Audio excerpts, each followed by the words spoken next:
Queridos amigos, pues continuamos con mi tema favorito, el Apocalipsis, el Anticristo. Concretamente, dentro del Apocalipsis, este tenebroso, aunque se queda corto el término, personaje, Anomos, el hombre sin ley. Como introducción a este bloque que grabo hoy, sábado por la tarde, aquí en la calma de mi encierro en mi hogar, encierro voluntario por otra parte, no me quejo.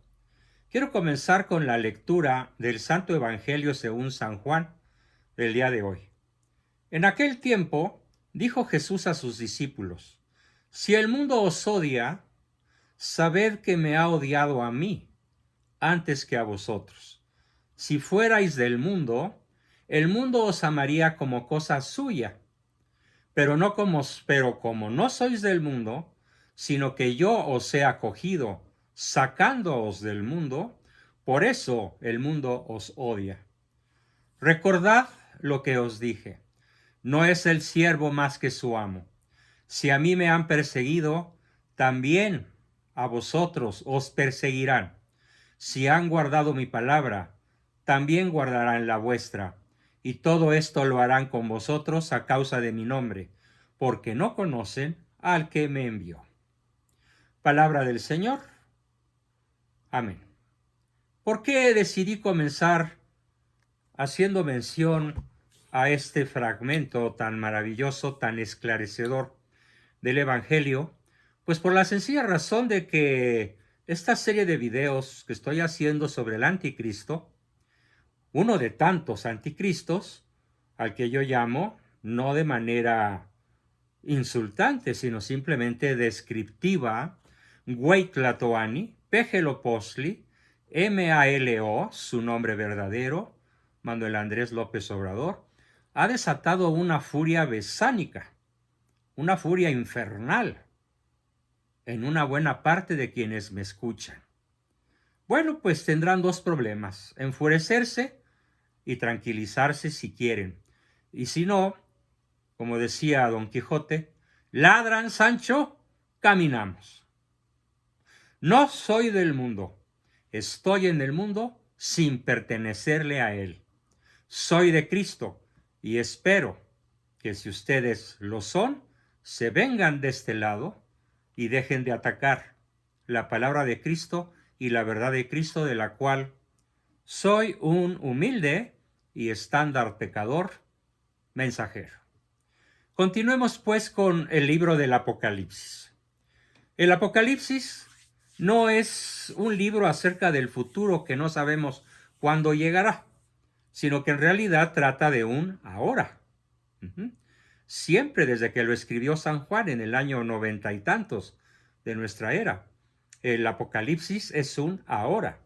Está hablando de la lucha permanente entre el bien y el mal, y de la Santa Misa, que es el cielo en la tierra, tal como se ha enseñado siempre por la Iglesia. Ciertamente el Apocalipsis para las masas, sobre todo las masas de chairos y analfabestias, fabricadas por el sistema desde 1928, con su multicitado por mi parte juramento de vamos a dejar al pueblo en la ignorancia, hecho en la tenebrosa fundación del PRI, en noviembre 28, 29 y 30 de 1928, pacto que ha funcionado a las mil maravillas. Por esa razón no me extraña de la inmensa, interminable cantidad de adversarios que me salen por ahí y por acá, por arriba, por abajo, a la derecha, a la izquierda, incluso dentro de la misma feligresía católica, cuando me atrevo a señalar verdades que duelen. ¿Sí? Desde los principios del cristianismo se sabe que la clave para leer el Apocalipsis es la Santa Misa. Ese sacrificio permanente del Calvario, esa repetición o renovación incruenta del sacrificio del Calvario en el cual Cristo vuelve a morir y a resucitar, que es la Sagrada, la Santa Misa, es el eje central para poder entender muy bien qué es el Apocalipsis. Yo, como católico de toda la vida, vine a saber eso de la experiencia de la conversión de un exministro protestante y de sus programas en el canal satelital EWTN, titulados La Cena del Cordero, y por la cual se han transmitido una serie de artículos de videos originalmente en inglés. Pero bueno, tengo la traducción y dice este ministro converso,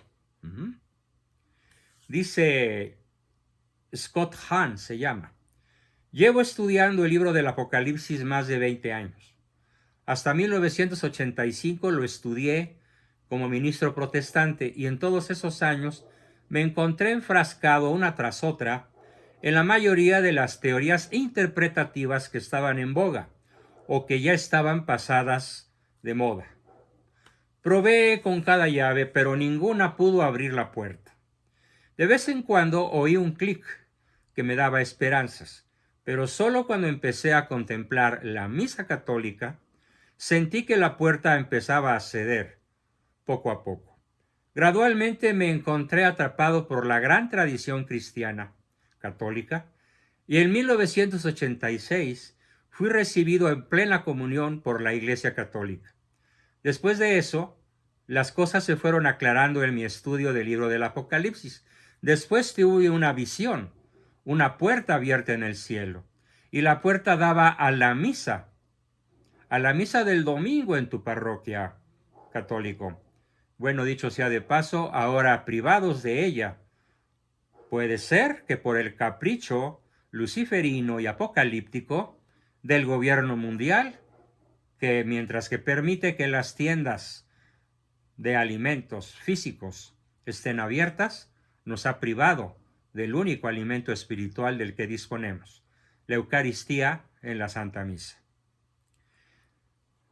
Esto lo dice pues Scott Hahn en su libro La Cena del Cordero, subtitulado La Misa, el cielo en la tierra. Dice el Catecismo cuando habla de los sacramentos: la liturgia es acción del Cristo total, Christus totus, los que desde ahora la celebran, más allá de los signos, participan ya de la liturgia del cielo, donde la celebración es enteramente comunión y fiesta. El Apocalipsis de San Juan, esto lo afirma mi padre en su libro El Papa nunca ha sido ni será hereje. El Apocalipsis de San Juan, leído en la liturgia de la Iglesia, nos revela primeramente que un trono estaba erigido en el cielo y uno sentado en el trono, el Señor Dios. Luego revela al Cordero inmolado y de pie, Cristo crucificado y resucitado, el único sumo sacerdote del santuario verdadero, el mismo que ofrece y que es ofrecido, que da y que es dado. Y por último revela el río de vida que brota del trono de Dios y del Cordero, uno de los más bellos símbolos del Espíritu Santo. Recapitulados en Cristo, participan en el servicio de la alabanza a Dios y la realización de su designio. Las potencias celestiales, toda la creación, los cuatro vivientes, los servidores de la antigua y de la nueva alianza, los 24 ancianos, el nuevo pueblo de Dios, los 144,000, número simbólico, y en particular los mártires, degollados a causa de la palabra de Dios. No nos asombremos, pues, de que mártir es aquel que ha sido perseguido, torturado y asesinado por sostener verdades que hoy odian los seguidores del Pejeloposto en México. Por ejemplo, entre otros muchísimos ejemplos, cuando yo sostengo, siguiendo a Benedicto XVI, que todo ciudadano bautizado que le da su voto o su apoyo a un gobernante o a un candidato abortista queda por ese hecho ipso factus comulgado, soy justamente de la especie de personas que nos exponemos a ser mártires, a ser literalmente, sobre todo en México, degollados, encostalados, pozoleados a causa de la palabra de Dios. Bueno, pues como decíamos los bravucones de la secundaria, aquí los espero comiendo huevo con la cuchara del cocinero. Bien, también el Apocalipsis se refiere a la Santísima Madre de Dios. La llama la mujer, la esposa del Cordero. Finalmente, el Apocalipsis se refiere a una muchedumbre inmensa que nadie podría contar, de toda nación, razas, pueblos y lenguas. También al referirse a la construcción de la iglesia, el catecismo, citado por mi padre en su libro, dice: esta construcción recibe diversos nombres: casa de Dios en el que habita su familia, habitación de Dios en el Espíritu, tienda de Dios con los hombres y sobre todo, templo santo. Representado en los templos de piedra, los padres cantan sus alabanzas y la liturgia con razón lo compara a la ciudad santa, a la nueva Jerusalén. En ella, en efecto, nosotros como piedras vivas entramos en su construcción ya desde aquí, desde este mundo, a pesar de tantos opositores, perseguidores y rabiosos comecuras, sobre todo en el México actual. Continúo con la lectura. San Juan ve en el mundo renovado bajar del cielo junto a Dios esta ciudad santa, arreglada, emperifollada, esplendorosa, como una esposa embellecida por su esposo. ¿Cuántas cosas dejamos de conocer los católicos? Los sedicentes católicos. Los católicos dicen que van y votan por un asesino. Y no me refiero al asesinato de su hermano y de su amigo, sino al asesinato de cientos de miles de personitas no nacidas en nuestra patria, por él, con su venia y por su partido, pero también, por supuesto, con todos los demás partidos que antecedieron a Morena en la tragedia apocalíptica que hoy es México. De una vez les digo a los que me dicen: ¿y dónde estabas con Peña? En lo mismo, sonándomelo y diciéndole: qué pena, Nieto. ¿Y dónde estabas con Calderón? En lo mismo, señalando su complicidad con el Chapo Guzmán y con Genaro García Luna. ¿Y dónde estabas con Fox? Criticando su inmensa cantidad de estupideces, un día sí y otro también, y a veces doble.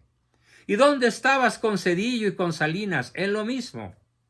Mi familia, desde tiempo inmemorial, hemos estado, mi abuelo, mi padre, mis hermanos y yo, en la lucha contra el sistema apocalíptico que hoy domina ya a México y casi a todo el planeta de manera aparentemente irreversible. Pero no temáis, esta lucha final apenas empieza y conocemos el final de la victoria de aquellos que hemos participado en el fragor de la batalla.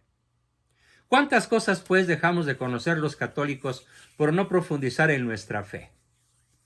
Nos sigue diciendo Scott Hahn: en mi caso, ¿cuántas veces me devané los sesos tratando de entender el libro del Apocalipsis, siendo que cada domingo ya lo vivía yo? Que el Apocalipsis es la liturgia celestial no es una tesis nueva ni nada por el estilo. Por el contrario, ha sido claro desde el principio de la historia de la Iglesia. ¿Cómo descubrió un pastor presbiteriano en su camino a la conversión al catolicismo? Descubrimiento que luego plasmé en un libro que todos consideran maravilloso y que todo católico debería leer. Este libro se llama, lo cita mi padre, La Cena del Cordero.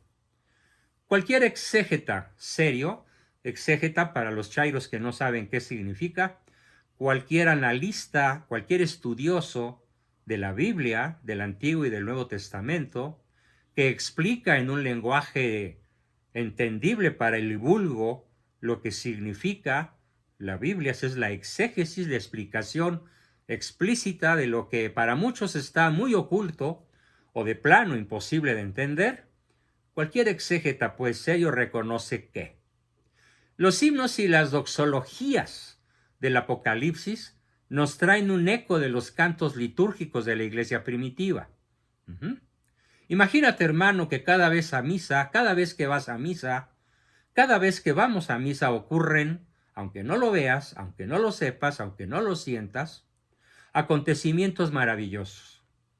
¿Cuántos tesoros desperdiciados por nosotros?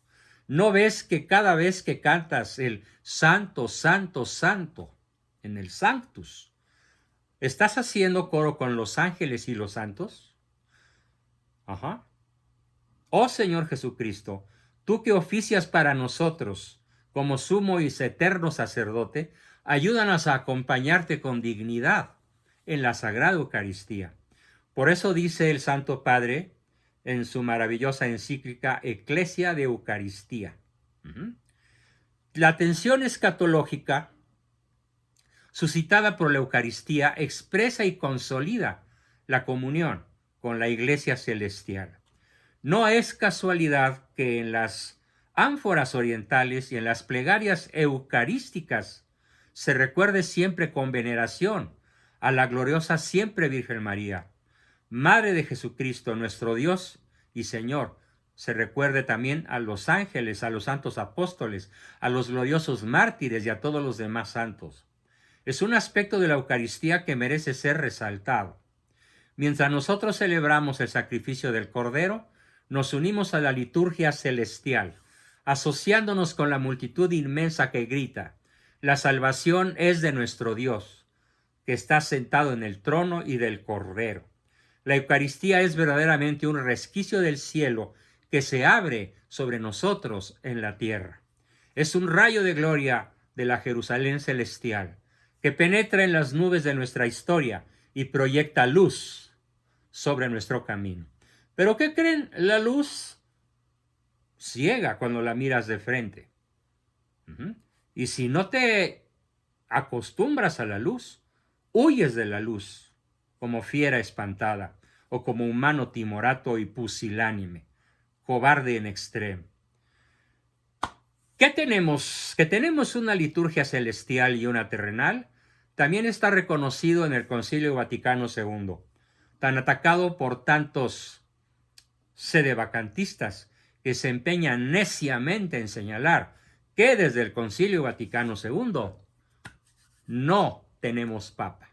Bueno, en la liturgia terrena preguntamos y tomamos parte en aquella liturgia celestial que se celebra en la santa ciudad de Jerusalén, hacia la cual nos dirigimos como peregrinos, y donde Cristo está sentado a la diestra de Dios como ministro del santuario y del tabernáculo verdadero, y cantamos al Señor el himno de gloria con todo el ejército celestial, venerando la memoria de los santos, esperando tener parte con ellos y gozar de su compañía, mientras aguardamos al Salvador, nuestro Señor Jesucristo, hasta que se manifieste Él en nuestra vida y nosotros nos manifestamos también gloriosos con Él.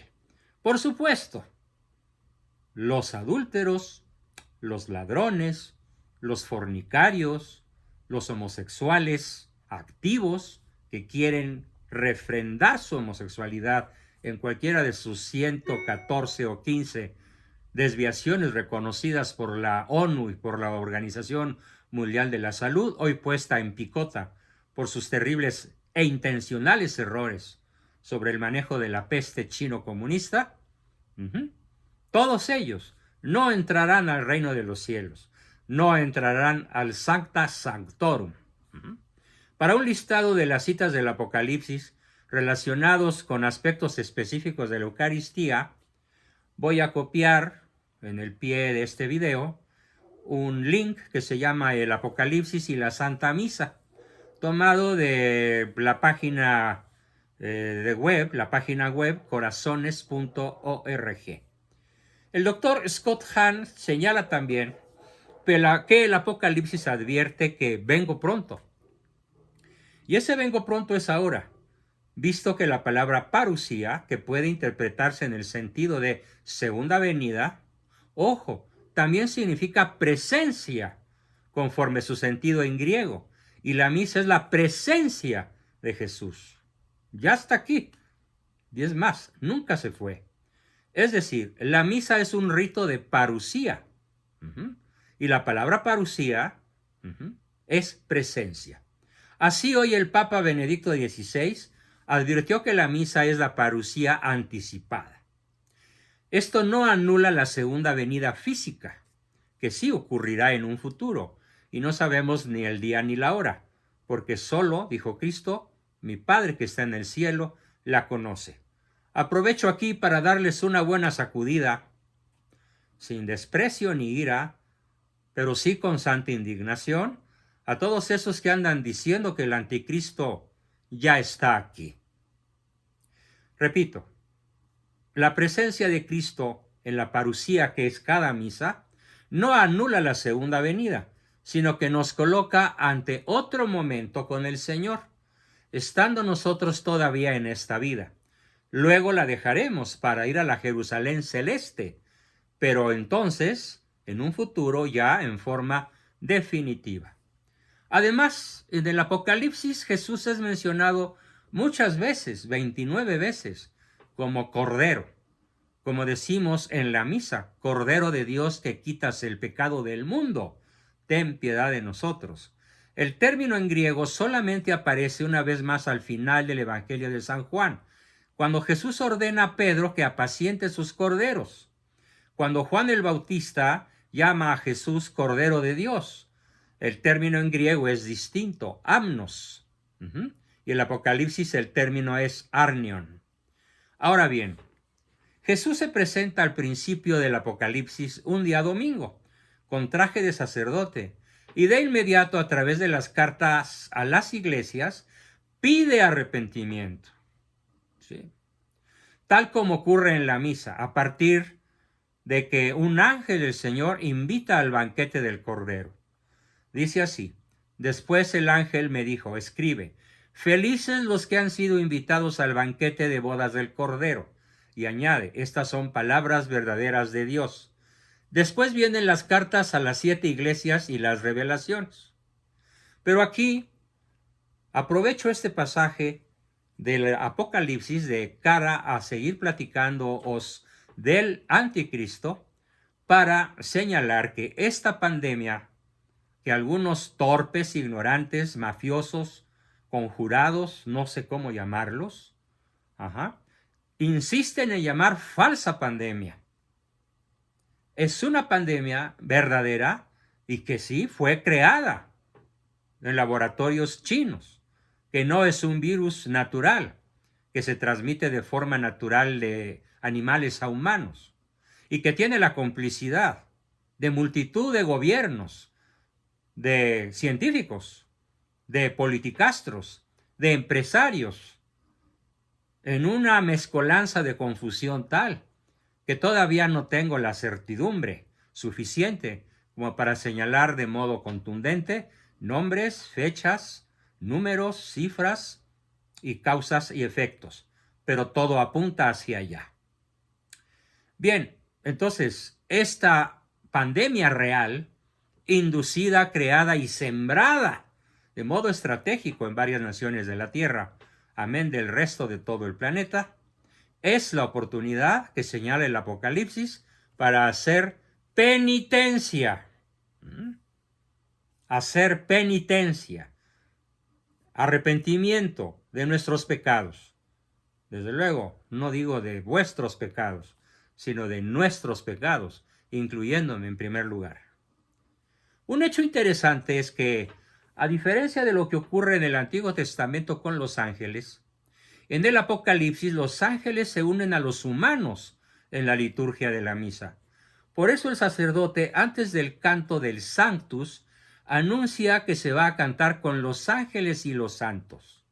Dice la carta a los hebreos, ustedes en cambio se han acercado al cerro de Sión, a la ciudad de Dios vivo, a la Jerusalén celestial, con sus innumerables ángeles, a la asamblea en fiesta de los primeros ciudadanos del mundo, a Dios, juez universal, al que rodean los espíritus de los justos que ya alcanzaron su perfección, a Jesús, el mediador de la nueva alianza, llevando la sangre que purifica y que clama a Dios con más fuerza que la sangre de Abel.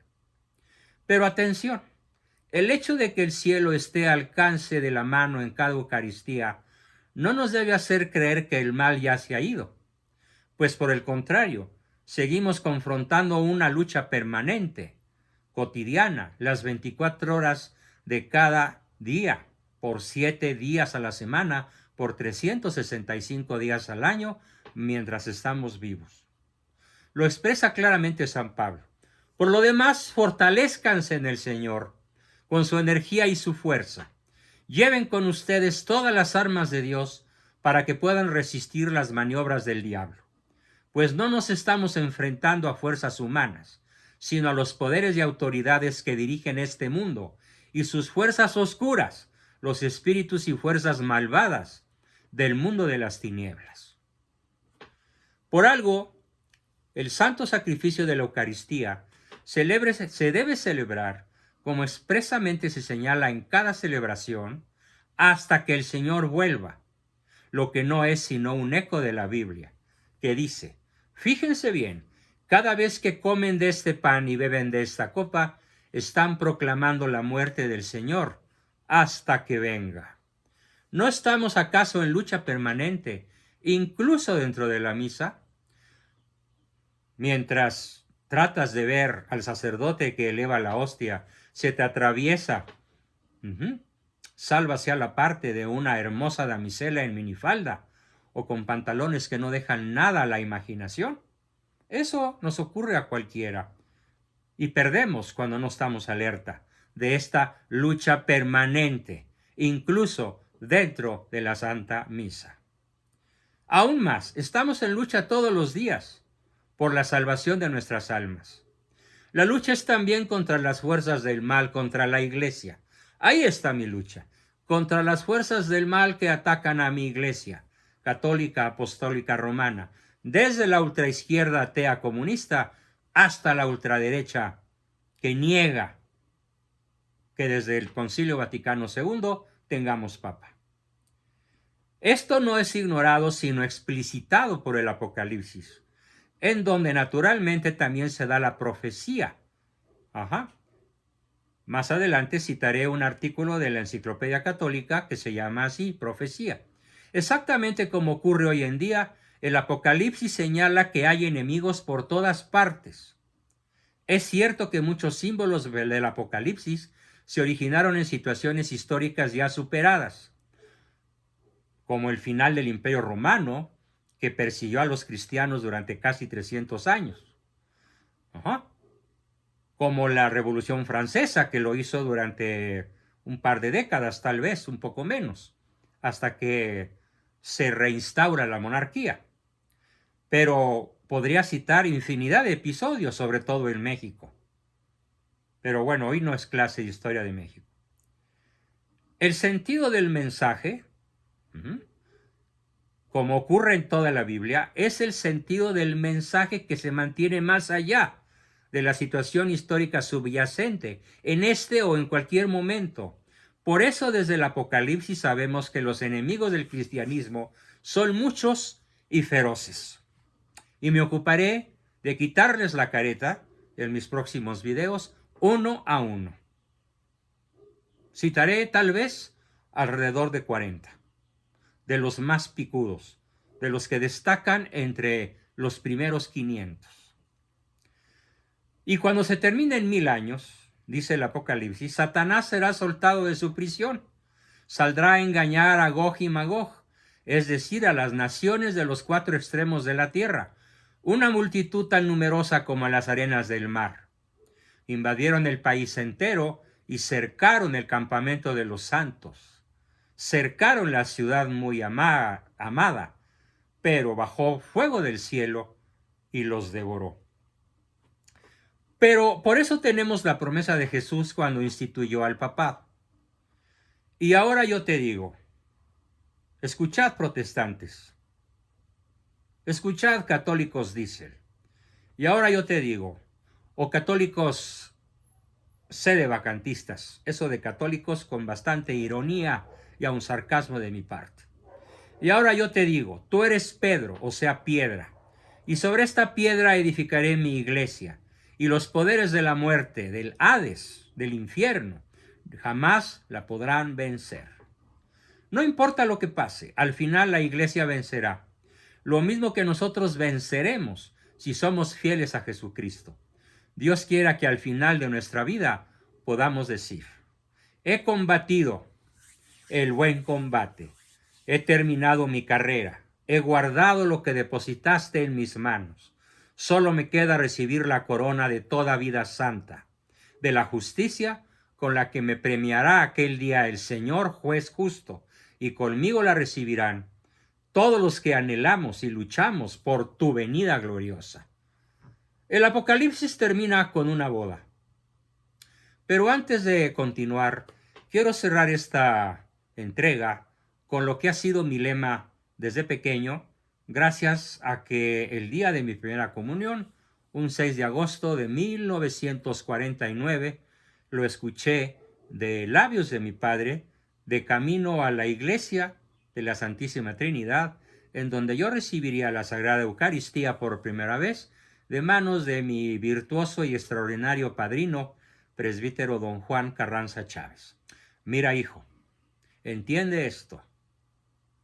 Si no participas en el fragor de la batalla que te espera a lo largo de toda tu vida contra las fuerzas del mal, no tendrás derecho a saborear las mieles de la victoria.